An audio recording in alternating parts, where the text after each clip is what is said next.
Buenas noches, soy Carlos Elizondo, bienvenidos a Primer Círculo. Muy buenas noches, soy Federico Reyes Heroles, bienvenidos a Primer Círculo. El día de hoy vamos a abordar un tema delicado, pero un tema que de alguna manera abraza a muchos mexicanos, a millones de mexicanos, y es esta modalidad que se ha establecido en la nueva administración de convocar a una conferencia muy temprano en la mañana en donde el presidente de la República se confronta con los distintos periodistas y da respuesta a algunas preguntas, pero también introduce temas.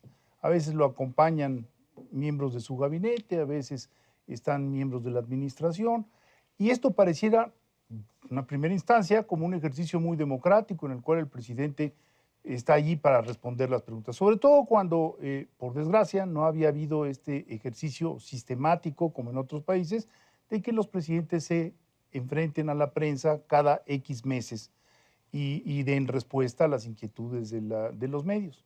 Sin embargo, esto que pareciera un ejercicio muy sano tiene consecuencias jurídicas muy complicadas.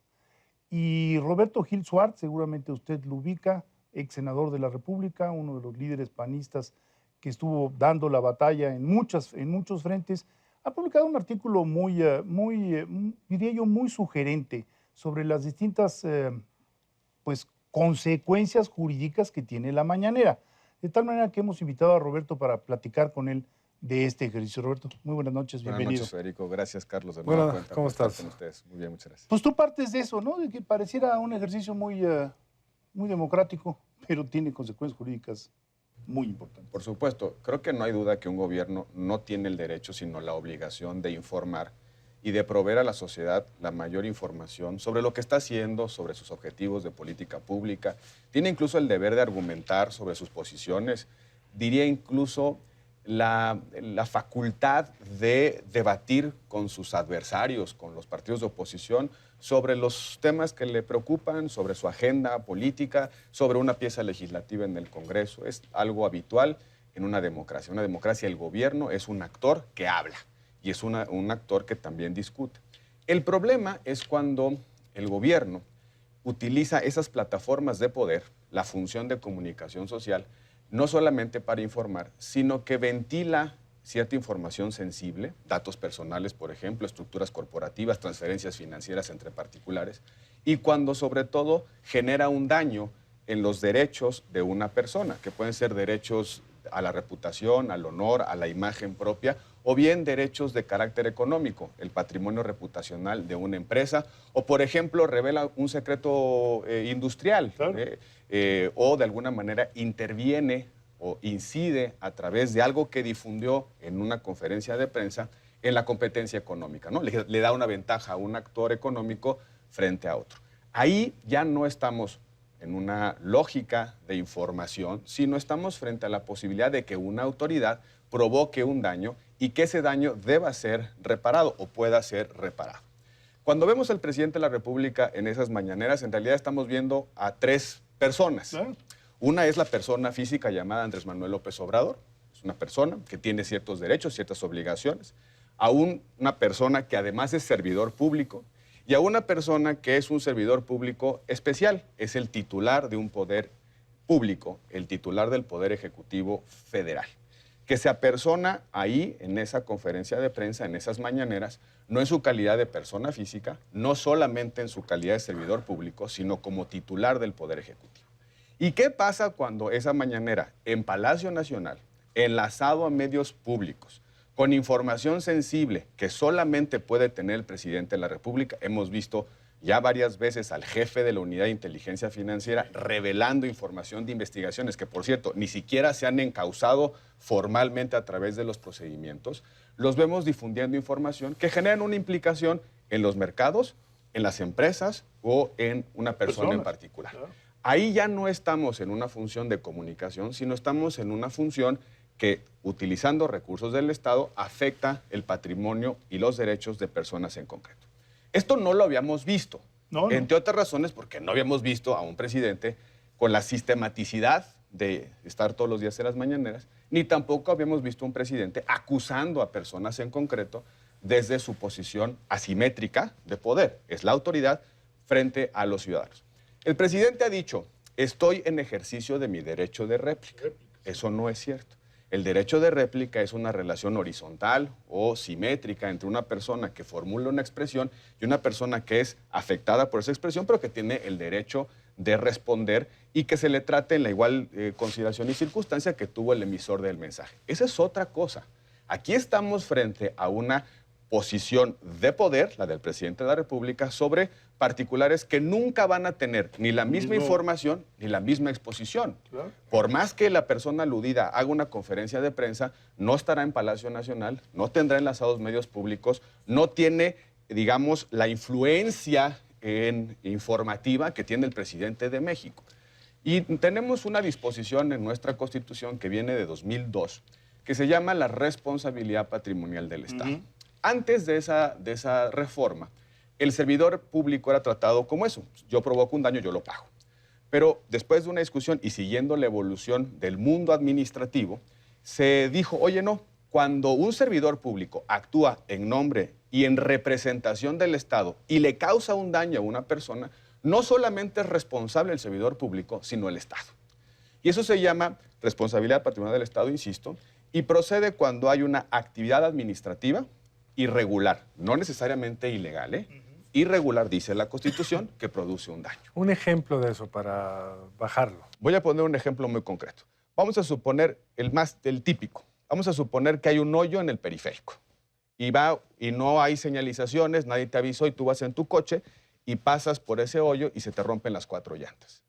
¿Quién es responsable de eso? Difícilmente encontrás un servidor público que sea culpable de la omisión de no poner las señalizaciones o de avisarte. ¿Quién? El Estado paga mi daño. Es una forma muy habitual o típica. Pero déjame regresar a un ejemplo de esta función de comunicación social que puede producir un daño. Se llaman las advertencias oficiales. Una posibilidad de intervención de la administración en el mercado es no solamente prohibir el mercado o prohibir la compraventa de un bien, por ejemplo, productos agrícolas que tienen alguna duda sobre si dañan a la salud, etc. Sí. Para no prohibir ese mercado o ese bien, la administración dice, mientras averiguo, tengo algún indicio, mientras averiguo, te digo, público, consumidores, que este producto puede generar algún efecto en la salud. Entonces, ¿qué pasa con esa comunicación, esa advertencia oficial? Está emitida desde la posición de la administración. La administración debe tener algún indicio objetivo de que el consumo de ese bien produce un daño a la salud. Vamos a suponer que después del procedimiento administrativo no hay tal daño, que fue arbitraria, subjetiva, sin incidencias. Pues son dos cosas. Puede haber sido que no produce un daño, pero fue basado en la información que tenía. Si ahí, con la información disponible al momento de tomar la decisión... Como la crisis del virus H1. Como la crisis del virus. Si al momento de tomar la decisión, en efecto, había evidencia objetiva de que causaba un daño a la salud, se justifica y entonces no hay daño. Sí. Pero ¿qué pasa cuando un gobierno arbitrariamente dice no se consuma esta taza de café? ¿Por qué? Porque creo que el cacao estuvo contaminado. Y eso no fue cierto o no fue objetivamente determinado o no se reunió la evidencia suficiente. Y se provoca un daño en el mercado. Deja de consumir la gente esa taza de café y le provoca un problema, un daño en el ingreso. Ahí el particular puede voltearse con la administración y decirle, oye, actuaste irregularmente cuando mandaste esa advertencia sobre el uso de mi producto, págame las consecuencias. Pero, por ejemplo, en el caso del uso del órgano de inteligencia financiera, no se podría argumentar, si resulta que si hubo lavado, entonces no hubo un daño. No, por una razón. En todos los casos, en todo el procedimiento, hasta la resolución de fondo, los datos que se ventilan en un expediente son reservados. Claro. La investigación es reservada. ¿Qué no se puede advertir, como en el caso de un producto? No hay duda de que, oye, cuando tomé la decisión, la tomé con base en esta información. En ningún lugar del mundo una autoridad puede utilizar el expediente para efecto de nutrir su posición en comunicación tenemos social. Esta cosa que a un criminal conocido le tienes que poner una banda negra en los ojos, siendo que hay fotos de él por todos lados. Por supuesto. Que parte de ese principio, y por otro lado el presidente de la República señalando con el dedo. Vamos a poner ese ejemplo. Una cosa es que al detenido lo agarre un medio de comunicación y le tome una foto. Esa es una actividad de un particular que tomó una foto espontánea, la presenta y es allá su Pero responsabilidad.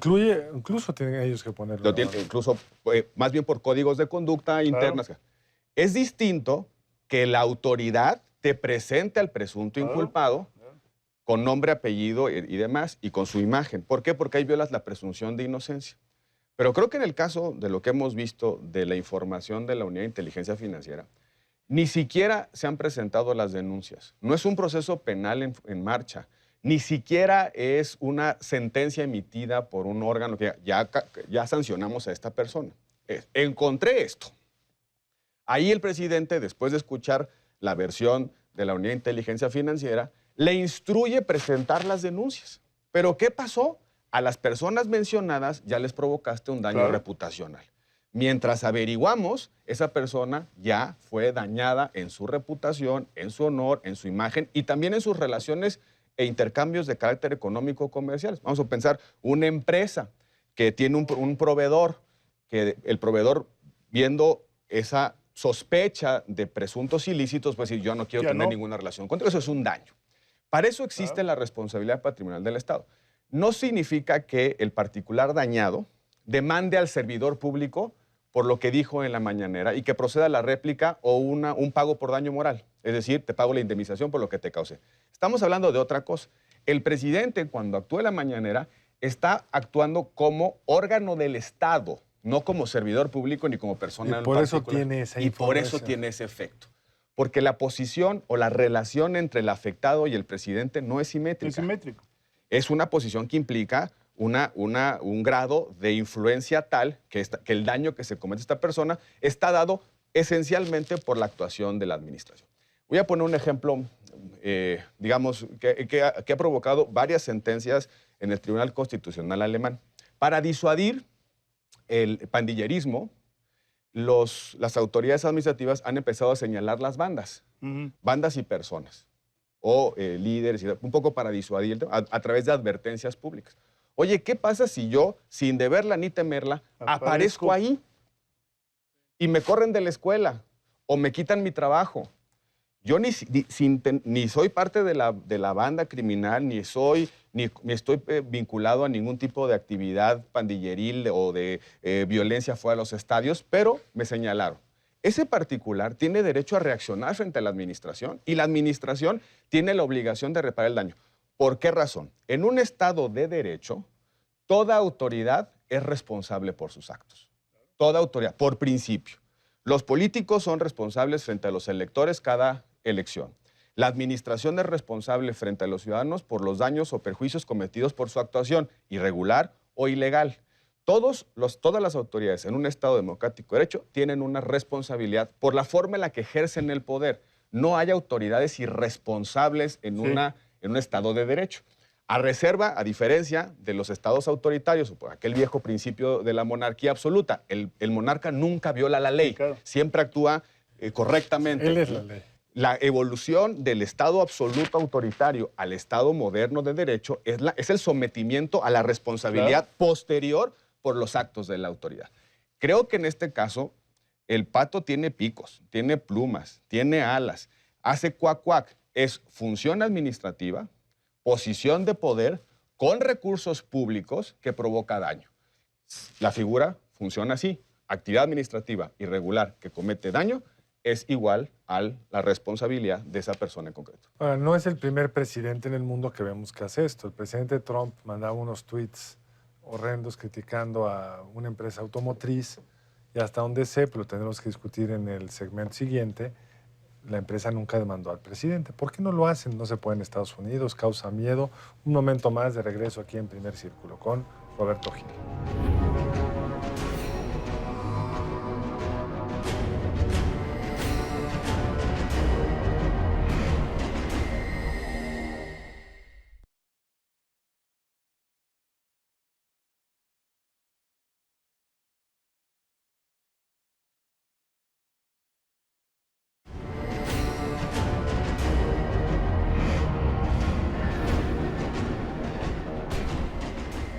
Estamos de regreso con Roberto Gil aquí en Primer Círculo y platicábamos sobre la responsabilidad que tiene un jefe de gobierno, un jefe de Estado, cuando hace una mención que puede dañar el patrimonio, el honor, la reputación de una persona. Pero en Estados Unidos lo hemos visto también mucho, más al arranque de la administración del presidente Trump que ahora. Pero de repente amanecía criticando una empresa automotriz porque se llevaba su inversión a algún otro lado y la acusaba de antiamericanismo. ¿Por qué no ha habido ahí demandas? ¿El sistema judicial no lo permite? ¿O la gente le da miedo a hacer esto? ¿En México ha habido alguna demanda respecto a este tipo de actuación del presidente? En otros países, más allá del ejemplo de la Corte Alemana, que es como una cosa más técnica, es una autoridad queriendo prevenir un problema concreto, no es la primera ministra acusando a alguien de participar en una banda. Explícanos un poco por qué no se ha dado, si se ha dado, cómo se ha dado. Prácticamente en todas las democracias del mundo existe esta figura. Es parte inherente a este principio del Estado de Derecho, de la responsabilidad del servidor público cuando actúa en nombre y representación del Estado. El tema de fondo es acreditar el daño. Es el elemento más importante. Oiga, yo le aventé un tuit, pero se cayó la bolsa. Se acordó la acción. Ahora, y esos son elementos precisos y objetivos para acreditar el daño. Ahora, también es cierto, y obviamente en Estados Unidos existe la figura. ¿Por qué no la han demandado? Me imagino que también es un cálculo para enfrentarse a la autoridad.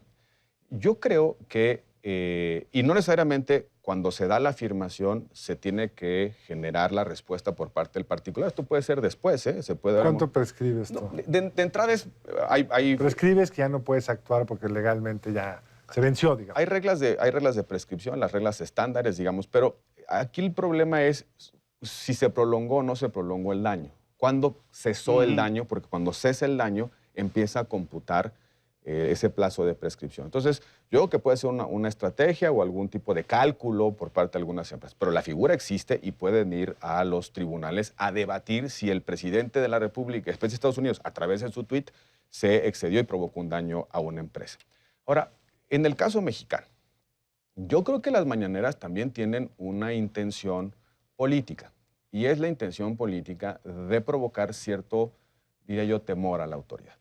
Pero con un elemento adicional, en un Estado de Derecho débil, yo creo que México tiene que hacerse cargo de que no existen jueces o un sistema de justicia totalmente independiente, autónomo y fuerte frente al mayor de los poderes, que es el poder presidencial.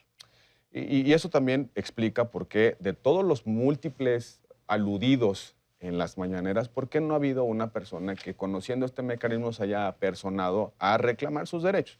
Creo que tiene que ver con el entorno en el cual los particulares en nuestro país interactúan con la autoridad, en este caso con el poder presidencial. También es cierto que es atípico, pero la figura en concepto, en estructura y en implicaciones puede ser utilizado para cuestionar si la actividad del presidente denominada comunicación social, que se materializa a través de las mañaneras, genera o no genera un daño, en qué proporción es ese daño y en qué medida hay una relación causal entre el dicho del presidente y el efecto económico de lesión de derechos que se produzca en una persona. Lo que el presidente debe entender es que no está ahí para contar sus chismes, que no está ahí para contar lo que le dijeron en la noche anterior. No está ahí para alimentar el morbo de la gente. Aún en un caso que fue de buena fe, digamos, el afectado podría aludir como un daño patrimonial. Por supuesto. Imagínate que la noche anterior, en una cena amistosa, le cuentan, por ejemplo, que se acaba de registrar una patente mexicana, como una información que hace el presidente de la República. Y al día siguiente, oiga, ¿qué creen? Mañana se presenta el registro de una patente, ¿no?, que va a curar tal enfermedad. Eso tiene un efecto importante, porque la información que se genera o que se difunde fuera de ciertos contextos puede producir pérdida de valor, daño. Estoy poniendo un ejemplo. Sí, ahora, pero en otro tema que se vincule, que lo ha mencionado Federico en algún programa, tiene que ver con simetría. Hay toda una regulación para el derecho de réplica, es decir, si en un medio de comunicación hay un ataque a tu persona, pues se exige que en el mismo espacio, con un mismo contenido, con un mismo, digamos, visibilidad y tiempo, si fuera el caso, puedas responder. Si te ataca el presidente en lo personal, más allá del daño moral, el decir, no, yo quiero decir lo que realmente fue, esta es la situación concreta, ¿cómo se puede resolver desde el punto de vista jurídico? La Constitución te ofrece un arsenal de instrumentos, de paliativos frente a la actuación de la autoridad. El derecho de réplica es uno de ellos, pero también la responsabilidad patrimonial del Estado. No se excluyen uno al otro. No, me queda claro, pero Pero en el caso del derecho a la réplica, alguien que se siente... Bueno, habría que comenzar por decir que en el momento en que toman la palabra, los servidores públicos están obligados a probar sus dichos, en primer lugar. Y en segundo lugar, de acuerdo a la ley de réplica, el individuo que se puede sentir afectado, que haya sido afectado, puede reclamarle a los medios, no solo al servidor público, sino a los medios que le den el mismo espacio. Entonces ahí hay un... Pero ¿cuál es el alcance de eso? Y ojo, las figuras se distinguen en sus alcances. En el caso de la réplica, lo que tú pides es que en las mismas condiciones, los mismos espacios de tiempo, modo y lugar, se aclare la respuesta a lo que se afirmó por un servidor público a través de un medio de comunicación. Ese es el alcance específico de la réplica. O sea, alguien que fue aludido por el presidente puede decir, yo quiero estar en la mañanera al día siguiente. Por supuesto. O que se difunda en los mismos términos de la mañana. No sé cómo se puede hacer eso porque nadie tiene la posición de poder que tiene el presidente de la República. Eso tendría que ser en la propia mañanera. En la propia mañanera y a través de una sentencia y que se publique, en fin. ¿No? Esa es una solución. ¿Para qué? Para que quede corregida la información que indebidamente... Sí, es otro tema. Es un instrumento distinto. Ahora, yo tengo un daño objetivo en mi empresa, en mi patrimonio, en mis negocios, me corrieron de un consejo de administración. Ese es el daño patrimonial. Ese es un daño patrimonial. Y entonces ahí demandas no al presidente como servidor público, demandas al Estado mexicano que a través de un agente, presidente de la República, te cometió un daño. ¿Son excluyentes? No. Una da lugar a la otra tampoco. Son procedimientos independientes. Ahora bien. ¿Y la difamación? La difamación, hay un tercer recurso, sí, claro, que es si el servidor público te difamó, te calumnió, te imputó un delito, tú tienes la vía judicial de carearte en posición simétrica ante un juez civil. Dice, oiga, ese señor afirmó una cosa que es falsa. Condénalo al pago del daño moral. Y el servidor público de su dinero, de su pecunio, sí, de su patrimonio, te paga el daño. Y el presidente no está inmune a esa... Ese es el problema, que el presidente tiene... Ahí es una discusión. El presidente, en mi interpretación, el presidente no tiene fuero. Tiene un ámbito muy amplio de impunidad. Es decir, y no lo digo en términos negativos, el presidente de la República hoy en día solo puede ser condenado por delitos graves del orden común, no es el caso, y por traición a la patria. Eso no significa que tenga un fuero grandote. Significa que está sometido a una jurisdicción especial, la Cámara de Diputados acusa, el Senado condena, y solo por esos dos delitos. Nada más. Homicidio o traición a la patria. En todo lo demás no es imputable, ni civil, ni penalmente. Oiga, que si se divorcia de su esposa, pues ahí es una jurisdicción civil, eso no tiene nada que ver con su actuación como servidor público, como titular de un poder del Estado. Si no paga la renta, pues lo pueden demandar porque es una relación civil.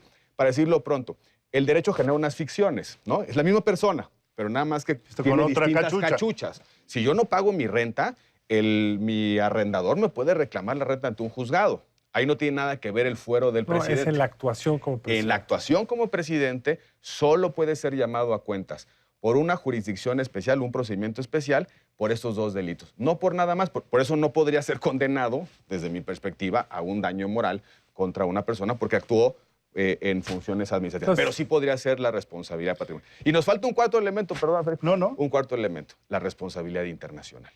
Claro. Porque agotado estos procedimientos, el particular que ya optó por alguna de estas, sobre todo la patrimonial del Estado, puede decirle a los órganos internacionales, oiga, el Estado mexicano me dañó y no hubo una corrección conforme a las reglas del derecho nacional, le pido a usted, Corte Interamericana de Derechos Humanos, que condene al Estado por el daño provocado a mi persona. Entonces, mientras estos sistemas funcionen, el presidente sí es responsable frente a lo que haga en las mañaneras. Y yo creo que sería saludable que los abogados alrededor del presidente le expliquen. Porque no queremos un presidente silenciado, un presidente con bozal, nada más un presidente que cuida lo que dice. Porque por más presidente que sea y por más que esté... Por ser presidente. Y por más que tenga una cruzada contra la corrupción, contra el conflicto de intereses y con todas las cosas muy, muy entendibles y además deseables, no puede utilizar ni abusar de su posición de poder en detrimento de los derechos de las personas. ¿Por qué? Porque en un Estado de Derecho las personas están protegidas frente a la actuación de todo poder público, incluido el presidente. Ahora, tal y como lo planteas, la mañanera sería casi imposible. Es decir, el presidente tiene que manejarse de una manera muy acotada y ser muy cuidadoso de la información que está manejando. Pero es una mañanera tradicional. Si vemos una conferencia de prensa del presidente Obama, Pues era sobre asuntos del Estado. Sí, claro. No sobre, es decir, cuál es su política de transporte y por qué hay tal problema de tal tipo, pero no era un instrumento de control político. De en el control fondo. político. Hace Bueno, unas- tenemos que ir, ¿eh? Corría hace unos días, hace unas horas, hace un poquito tiempo, unos días, un oficio que manda el presidente diciendo, oiga, no deje participar a estas empresas en un proceso legislativo porque yo creo que hay monopolio. ¿Deseable para acabar con la corrupción? Quizá. ¿Legal? No lo es. es. Lo platicamos en otra ocasión. Roberto, muchas gracias, por estar Carlos, con al nosotros. contrario. Roberto, mil gracias. Federico. Nos vemos la próxima aquí en Primer Círculo. Buenas noches, nos vemos la próxima aquí en Primer Círculo. Que descanse.